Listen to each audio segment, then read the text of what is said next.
এখন আমি যদি আপনাদেরকে বলি যে আপনারা সকলে গরিব পরিবারের সন্তান, আপনাদের কোনো রাগ হবে? হবে না? আর আমি যদি বলি আপনারা ভিখারির বাচ্চা, বলুন বলুন।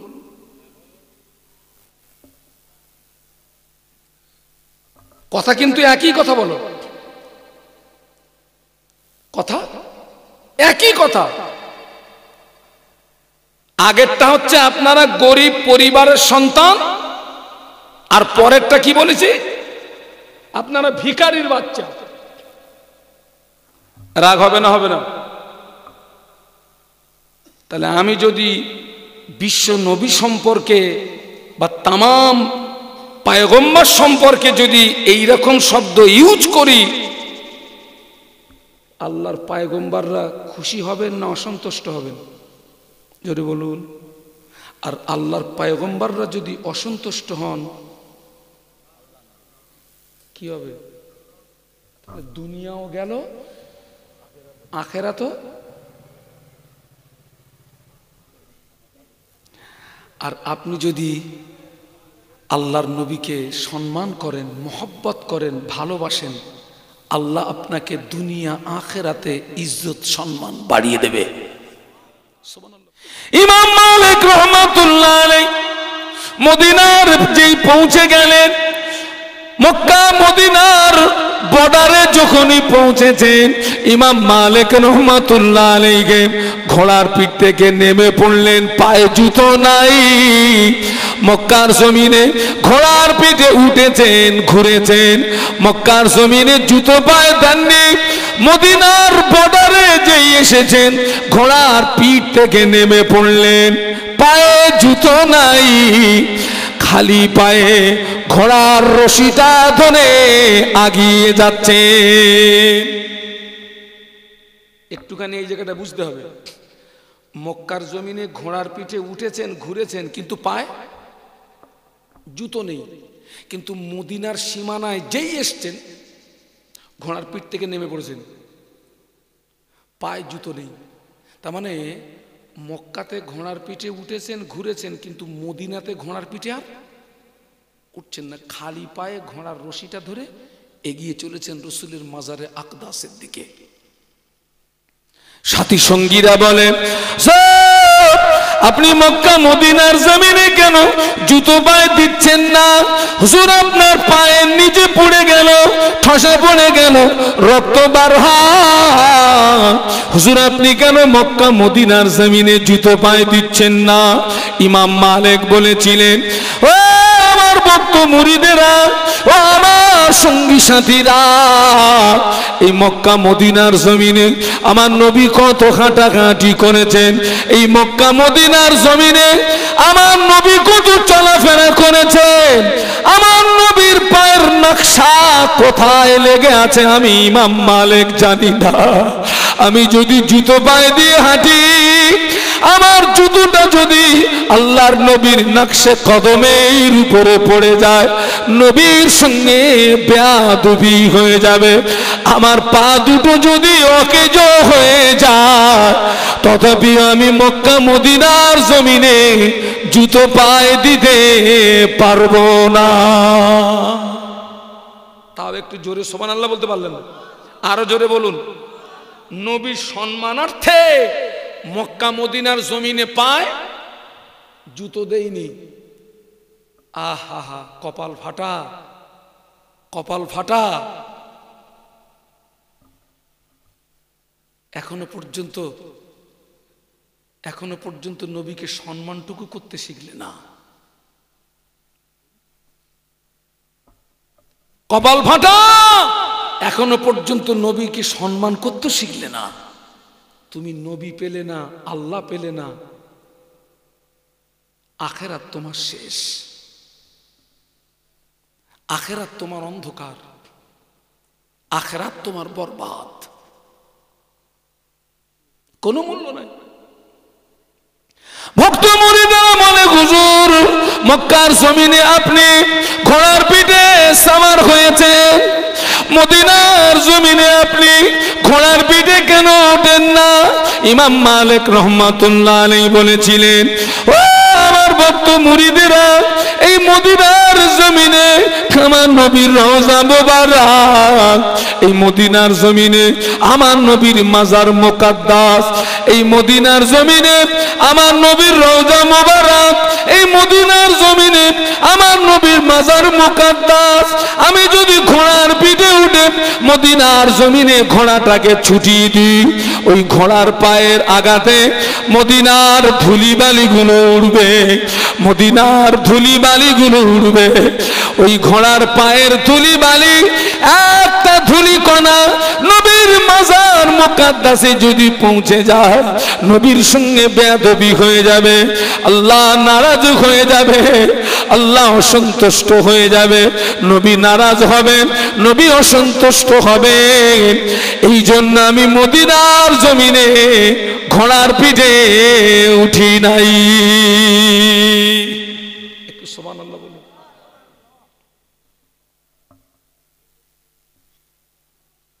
আমি কিছুক্ষণের জন্য বলছি, আপনারা যারা এখানে আছেন, আপনারা সব গরিব পরিবারের। কি পরিবারের? গরিব পরিবারের। এখন আমি যদি আপনাদেরকে বলি যে আপনারা সকলে গরিব পরিবারের সন্তান, আপনাদের কোনো রাগ হবে? হবে না? আর আমি যদি বলি আপনারা ভিখারির বাচ্চা, বলুন বলুন।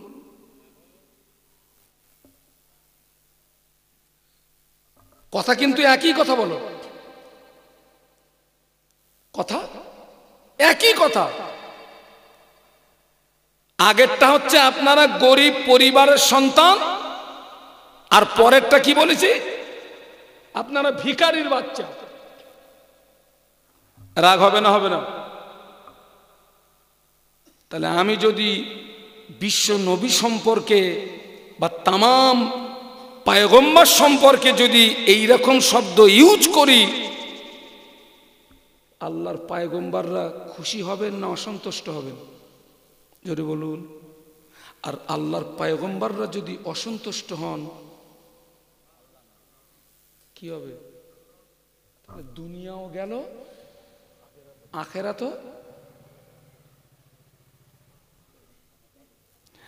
আর আপনি যদি আল্লাহর নবীকে সম্মান করেন, মহব্বত করেন, ভালোবাসেন, আল্লাহ আপনাকে দুনিয়া আখিরাতে ইজ্জত সম্মান বাড়িয়ে দেবে।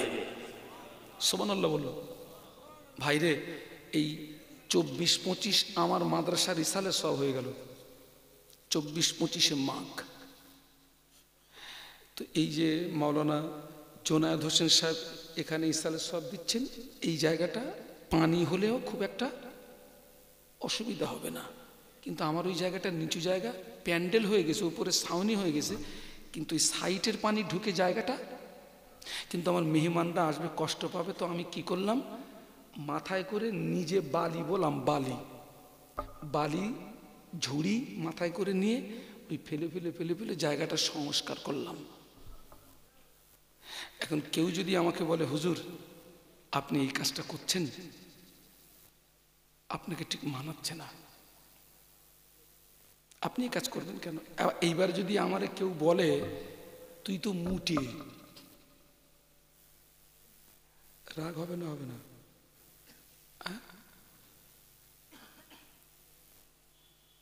একই কথা বলো।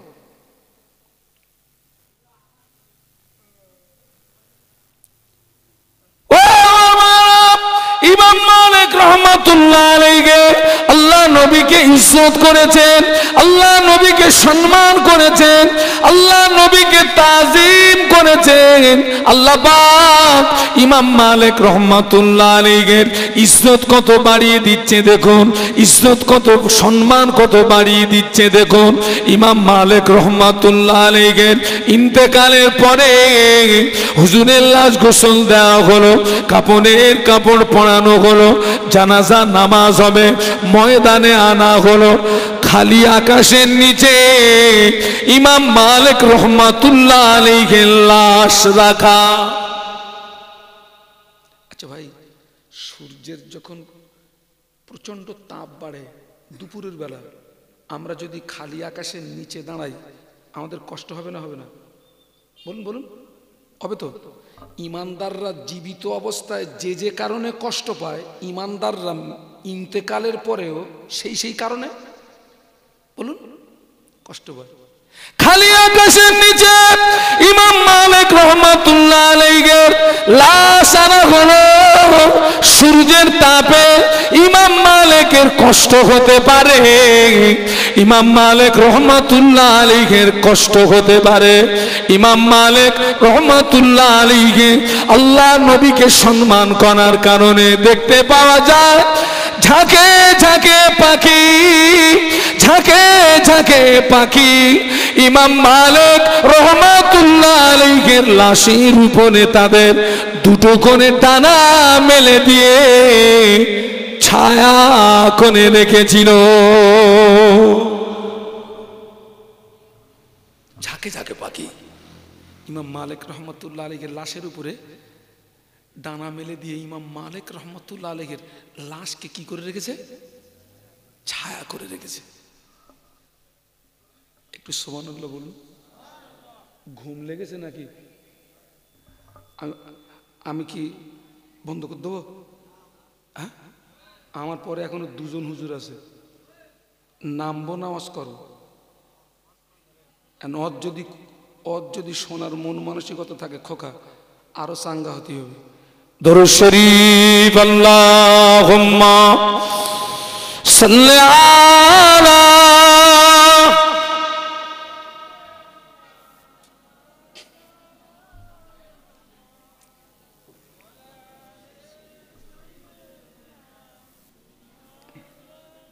একটু জবান খুলে বলুন আল্লাহু আকবার।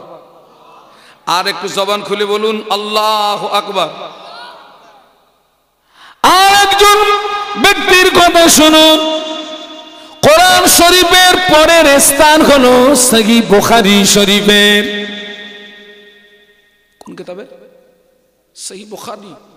ইমাম বুখারী রহমাতুল্লাহ আলাইহি, ইমাম বুখারী রহমাতুল্লাহ আলাইহি আল্লাহর নবীকে, আল্লাহর নবীর হাদিস মোবারক গুলোকে একত্রিত করে জীবনে অক্লান্ত শ্রম দিয়ে আল্লাহর নবী ছড়িয়ে ছিটিয়ে থাকা হাদিস মোবারক গুলোকে একত্রিত করে ছাঁটাই বাছাই করে কিতাবটার নাম দিলেন বুখারী শরীফ। তার মানে ইমাম বুখারী রহমাতুল্লাহ আলাইহি আল্লাহর নবীর হাদিসকে সম্মান করেছেন, আল্লাহর নবীর হাদিসকে তাজিম করেছেন, আল্লাহর নবীর হাদিস মোবারককে সংরক্ষিত করেছেন। আল্লাহর নবীর হাদিস মোবারককে সম্মান করার কারণে, ইজ্জত করার কারণে, তাজিম করার কারণে ইমাম বুখারী রহমাতুল্লাহ আলাইহির ইন্তেকালের পরে হুজুরের লাশ গোসল দেওয়া হলো, কাফনের কাপড় পরানো হলো, খাটিয়ায় করে লাশ তুলে নিয়ে জানাজা নামাজ আদায় করে কবরের ভিতরে শুইয়ে দেওয়া হলো। বিসমিল্লাহ ওয়া আলা মিল্লাতে রাসূলিল্লাহ। কবরের ভিতরে লাশ শুইয়ে দিয়ে 3 মুঠো করে মাটি দেওয়া হয়। মিনহা খালাকনাকুম ওয়া ফিহা নুঈদুকুম ওয়া মিনহা নুখরিজুকুম তারাতান উখরা। 3 মুঠো করে মাটি দিয়ে সবাই চলে গেল। দেখতে পাওয়া যায় একদিন অতিবাহিত হয়ে গেল, 2 দিন অতিবাহিত হয়ে গেল, 3 দিন অতিবাহিত হয়ে গেল। ইমাম বুখারী রহমাতুল্লাহ আলাইহির কবরটা ফেটে গিয়েছে।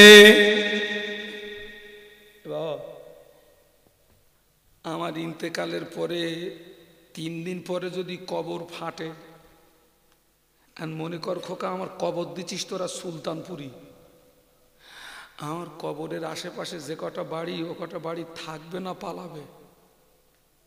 হ্যাঁ, কেন পালাবে? কেন, কিসের জন্য পালাবে? গন্ধ। কি মাইক ছুড়ে মারবো দেখবি? চিচি করতিস কেন রে?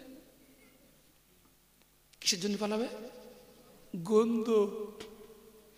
ইমাম বুখারী রাহমাতুল্লাহ আলাইহি কবর ফেটে গেল।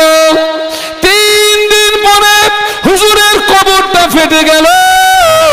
দেখতে পাওয়া যায় ইমাম বুখারী রাহমাতুল্লাহ আলাইহির কবরের ভিতর থেকে জান্নাতি খুশবু বার হচ্ছে। আরো জোরে বলুন। এত পরিমাণে খুশবু বার হচ্ছে। হুজুরের কবরের আশেপাশে যতগুলো বাড়ি দেওয়ানা হয়ে গিয়েছে, পাগল হয়ে গিয়েছে, দেওয়ানা হয়ে গিয়েছে, পাগল হয়ে গিয়েছে। ইমাম বুখারী রাহমাতুল্লাহ আলাইহির কবরের আশেপাশে যত বাড়ি দেওয়ানা হয়ে গিয়েছে, তারা পাগল হয়ে গিয়েছে। তারা ইমাম বুখারী রাহমাতুল্লাহ আলাইহির কবরের মাটিগুলোকে তুলে নিয়ে যেতে লাগলো। হুজুরের মাটি তুলতে, কবরের মাটি তুলতে তুলতে কবর হুজুরের লাশ বেরিয়ে যাওয়ার মতো উপক্রম হলো।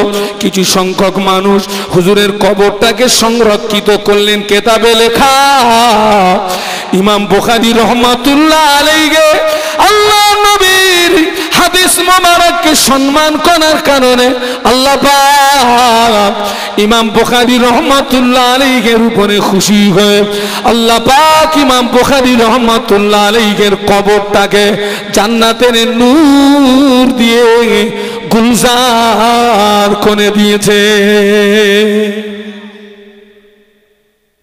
তাহলে হাদিস মোবারককে সম্মান করার কারণে যদি এই হয়, কেউ যদি হাদিসকে যদি অবমাননা করে কি হবে?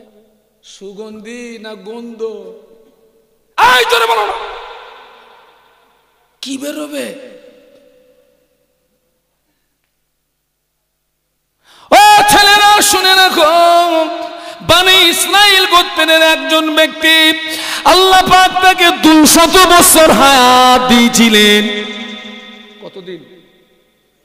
দুটো পায়ে ধরে বলতেছে, একটু জোরে বলা যাবে? আর যদি তোরা বলিস যে হুজুর পায়ে ধরে খুশি না, হাত ধরে বলতেছি। যদি বলিস যে হুজুর ওখানেও ধরলি হবে না, আচ্ছা ঠিক আছে, তোর যেখানে ধরলি হয় আমি ওই জায়গায় ধরতেছি। একটু জোরে বল দিন, একটু তকবীর দে দিন, নারায়ে তাকবীর। ও তাহলে পায়ে ধরার আশায় ছিলে, তাহলে আমি কি নামবো? জোরে বলো নারায়ে তাকবীর, আরো জোরে বলো নারায়ে তাকবীর। আল্লাহ পাক ওই ব্যক্তিকে 200 বছর হায়াত দিয়েছিলেন, কিন্তু ওই লোকটা 200 বছরের ভিতরে এক ভালো কাজ করেছে, গ্রামের মানুষের দৃষ্টিগোচর হয়নি। ওই ব্যক্তি যখন মারা গেল, তারা গ্রামের মানুষেরা বলল একে গোসলও দেবো না, জানাজাও হবে না, দাফন কাফন হবে না, যেখানে ময়লা আবর্জনা ফেলে ওইখানে ফেলে দিয়েছি, ওকে কুকুর শিয়ালে ছিঁড়ে ছিঁড়ে খা দে, ফেলে দিয়ে ওই যেখানে ময়লা টলে ফেলে ছিঁড়ে খা কর। কমের মানুষেরা তাই করল, ফেলে দিয়ে এসছে। একদিন অতিবাহিত হয়ে যায়, 2 দিন অতিবাহিত হয়ে যায়, 3 দিন অতিবাহিত হয়ে যায়। কুকুর শিয়ালে ছিঁড়ে খাওয়া তো দূরে থাক, ওই লাশের শরীরে একটা মাছিও পর্যন্ত তখনও বসিনি। ওটা কি বলি দিতে হবে? একটু জোরে বলুন, আরো জোরে বলুন। এই খোকা, আজকের আমি যদি মরে যাই আর আমার লাশ যদি ওই জোনায়েদের বাড়ির সামনে রাখে, কাল ফজরের নামাজ পড়ে হুজুরের পাবি? হ্যাঁ, টেনে টেনে কোন জায়গায় যাবে, কোন বাগানে এনে ফেলবে? তার ঠিক আছে, তোদের লাশের অবস্থা নেই, তোদের লাশ সব সংরক্ষিত থাকবে। যারা লাশটা ফেলেছিল তারা অবাক হয়ে গেল, কারণ কি? আমরা তো ঘৃণা করলাম। ও মুসা আলাইহিস সালাম, আল্লাহ পাক যার লাকাব দিয়েছিলেন মুসা কালিমুল্লাহ, মুসা নবীর সঙ্গে আল্লাহ পাকের কথা হতো। মুসা সাল্লাম তুর পাহাড়ে গেলেন, আল্লাহ পাক বলেন মুসা, আমার এই বান্দাকে কেন এমন অপমান করা হলো? আমার নবী মুসা চলে যাও, আমার বান্দাকে তুলে আনো, গোসল দাও, কাপড়ের কাপড় পরা, জানাজা নামাজ পড়া পড়ে সম্মানের সঙ্গে তাকে দাফন করে দাও, কেননা আমি আল্লাহ পাক আমার এই বান্দার জীবনের 200 বছরের সমূহ গুনাহকে আমি আল্লাহ মাফ করে দিয়েছি। মুসা সাল্লাম বলছে, আল্লাহ কোন কারণে মাফ করলে আমার একটু বলে দাও, নইলে কওমের মানুষ তো আমাকে জিজ্ঞাসা করবে।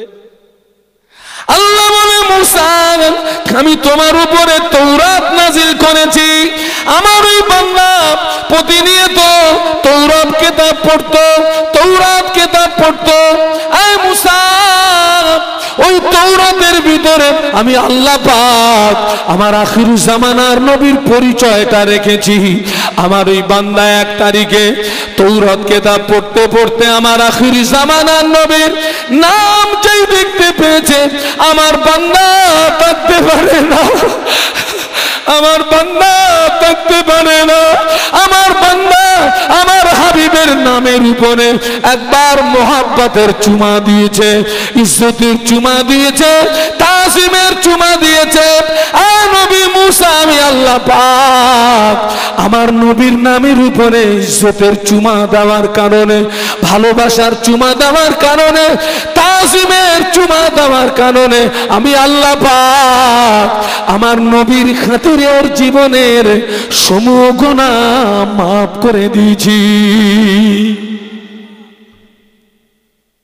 নবীর কি সম্মান, নবীর কি ইজ্জত কে দিয়েছেন? আরো জোরে বলুন, আল্লাহ কত ইজ্জত দিয়েছেন। আল্লাহ বলছে, বান্দা তুই যদি আমাকে পেতে চাস, আগে কাকে কাকে? আমার নবীর সঙ্গে সম্পর্ক তৈরি কর। সুবহানাল্লাহ বলবেন না? আরো জোরে বলবেন না?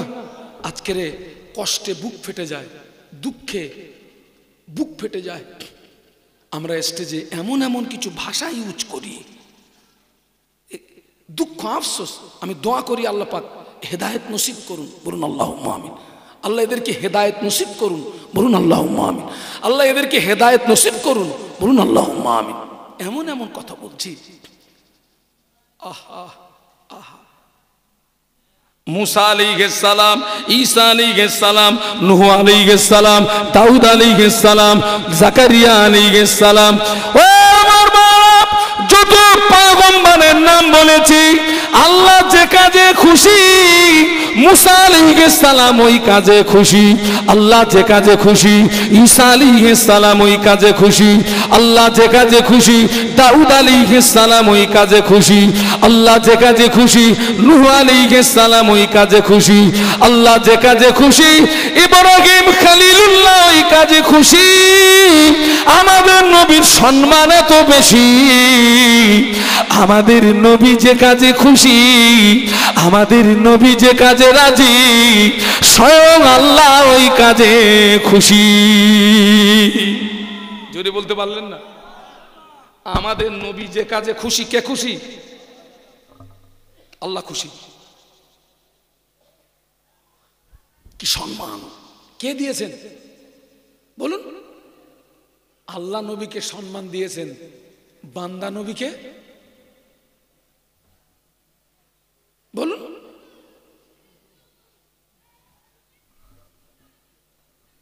আমাদের প্রথম কিবলা হলো বাইতুল মুকাদ্দাস।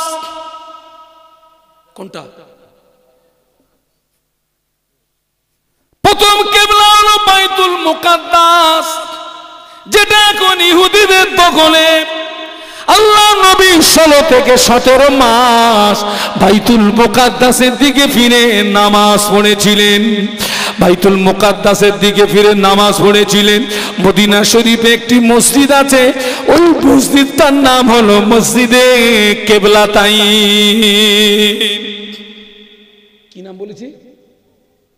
মসজিদে কিবলাতাইন, যেখানে কিবলা পরিবর্তন হয়। আল্লাহ নবী বাইতুল মুকাদ্দাসের দিকে ফিরে নামাজ আদায় করছেন। আল্লাহ নবী একটা রিওয়ায়েতে এসেছে জোহরের 4 রাকাত ফরজ নামাজ, আর একটা রিওয়ায়েতে এসেছে আসরের 4 রাকাত ফরজ নামাজ আল্লাহ নবী আদায় করছেন।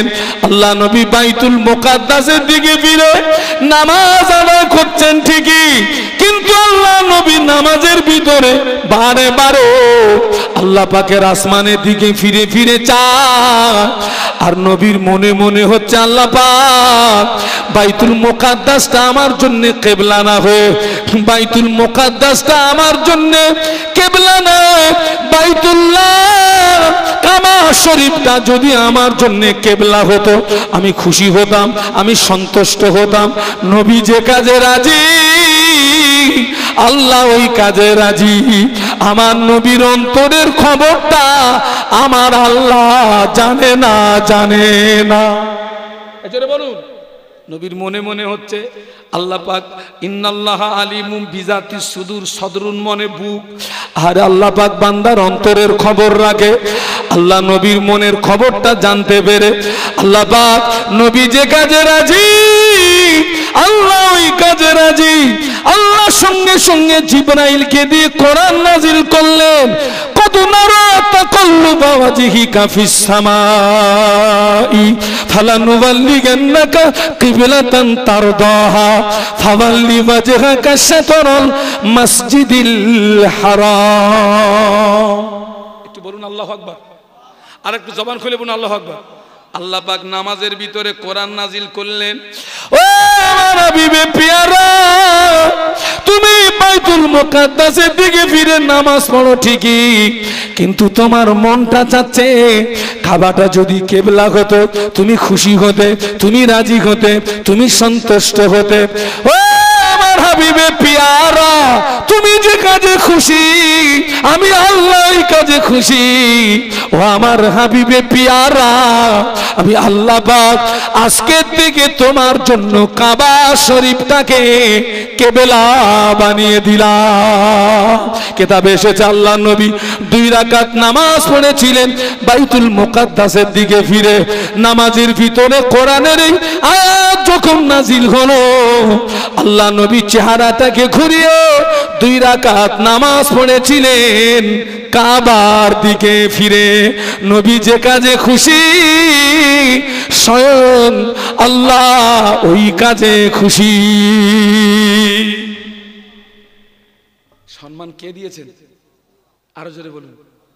নবীর সম্মান ইজ্জতকে নষ্ট করার চেষ্টা কর। আমাদের নবী হচ্ছেন কাবার। আল্লাহ নবী যেদিন মক্কা থেকে মদিনায় হিজরত করলেন ওই দিনটা ছিল কষ্টের দিন, দুঃখের দিন। আল্লাহ নবী যখন মদিনা শরীফে হিজরত করছিলেন বারে বারে আল্লাহর খানায় কাবার দিকে ফিরে ফিরে চায়, চোখ দিয়ে টপ টপ করে পানি গড়িয়ে যায়। ওরে কাবা, তোর দুষ্টু সন্তানরা আমায় থাকতে দিল না, আমি মদিনা শরীফে চলে যাচ্ছি, তবে কাবা তোকে কথা দিয়ে যাচ্ছি আল্লাহর হুকুম হলে আবার একদিন আমি তোর কাছে ফিরে আসব। আমি আজকে চলে যাচ্ছি, তবে আল্লাহ রাজি থাকলে আবার একদিন তোর কাছে। কাঁদতে কাঁদতে চলে গেলেন, মদিনা শরীফে গেলেন। ওখানে গিয়ে দল তৈরি করলেন, সংগঠন তৈরি করলেন, মদিনা থেকে মক্কা জয় করলেন। রাসূলুল্লাহ যেদিন মক্কায় ফিরে আসলেন, মক্কা ফাতেহ হলো, মক্কায় ফিরে আসলেন, ওই দিনটা ছিল আনন্দের দিন, ওই দিনটা ছিল খুশির দিন। আল্লাহ নবী আনন্দের দিনে, খুশির দিনে হাফসি বেলালকে ডাকলেন, বাবা বেলাল, এই আনন্দের দিনে তুমি একটু আজান দিয়ে দাও, কেননা হাফসি বেলালের আজানের আওয়াজ আল্লাহ পাকের আরশ মহল্লাতে পৌঁছে যেত। একটু আজান দাও। হাফসি বেলাল বলছেন, হুজুর আজকের কোথায় আজান দেব? আল্লাহ নবী বললেন, বেলাল আজকের জমিনে দাঁড়িয়ে নয়, তুমি আজকের কাবার ছাদের উপরে দাঁড়িয়ে আজান দাও। একটু বলুন, নিচে নয়, নিচে নয়, কোথায়? কোথায়? ছাদে। আমরা কোন দিকে ফিরে নামাজ পড়ি? না বাবা, কাবার দিকে। এই ছেলেরা, আমরা কিন্তু পশ্চিম দিকে ফিরে নামাজ পড়িনি, বলো। আমরা কাবার দিকে ফিরে নামাজ পড়ি, কাবা আমাদের থেকে পশ্চিমে, তাই আমরা পশ্চিম দিকে ফিরে। মদিনাবাসীরা নামাজ পড়ে দক্ষিণ দিকে ফিরে, মদিনা থেকে কাবা হচ্ছে ফুল দক্ষিণে। হাফসে বেলাল রাদিয়াল্লাহু আনহু কাবা ছাদের উপরে উঠে গেলেন। কাবা ছাদের উপরে যখন উঠেছেন, আর তো সামনে কাবা নাই। আছে ইয়া রাসূলুল্লাহ, ইয়া হাবিবাল্লাহ, হুজুর আমি কোন দিকে ফিরে আযান দেব? আমি তো আর কাবা পাচ্ছি না। আল্লাহ নবী বললেন, ও বাবা বেলাল, কাবার ছাদের উপরে দাঁড়িয়ে দাঁড়িয়ে দাঁড়িয়ে দাঁড়িয়ে আমি রাসূলুল্লাহ আমার দিকে ফিরে আযান দাও, কেননা আল্লাহর নবী হলেন কাবার কাবা। আমার দিকে ফিরে আযান দাও।